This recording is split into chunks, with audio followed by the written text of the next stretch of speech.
Hello everybody, welcome back. Today as well we have got you another video. In this video I'll show you how you can simply go ahead and log out of your Ubisoft account. But before that, please do make sure to like our video, subscribe our channel, and yes, without any further delay, we'll simply start our video. For the matter, what you would do is first thing would be simply accessing your Chrome browser and any browser that you have been using on your mobile phone.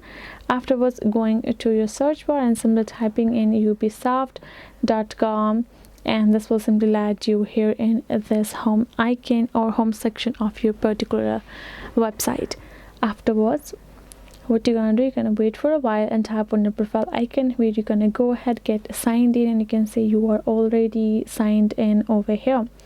If you would simply like to get logged out of it, you're gonna go ahead, tap on and go below, swipe below, and you can see this logout option that's just given right below over here.